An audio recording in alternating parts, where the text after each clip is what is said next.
Hello, আসসালামু আলাইকুম বন্ধুরা। আজকে আমি ছাদ বাগান থেকে কিছু সবজি হারভেস্ট করব। তার মধ্যে এই যে লাল শাক তুলতেছে আমার আপা, আর এই যে দেখো আমার সরিষা ক্ষেত। তুমি সর্ষা ফুল কবে তো লাগাইলা? মাশাআল্লাহ আমার শাক অনেক লাল শাক হয়েছে, সবগুলো আজকে তুলে নিব। দেখুন আমার বোন তুলতেছে কত ধীরে ধীরে। তোমার শাক তো এই যে এগুলো তুলে নিচ্ছি।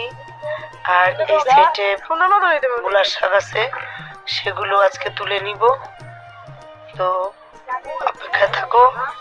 এই যে দেখো, এই যে এগুলো আজকে তুলেছি, লাল শাক, মূলা শাক, বেগুন, টমেটো, তারপরে এই যে সিম। মাশাআল্লাহ দেখো আমার ছাদ বাগানে মাশাআল্লাহ যাই হয় সবজি, তো এগুলো দিয়ে আমার মোটামুটি চলে যায়, এবং কি আমাদের এগুলো আশেপাশে পরে সবাইকে কিছু কিছু দিতে পারি। তো এই যে দেখো, সবাই দোয়া করবে আমার ছাদ বাগানের জন্য।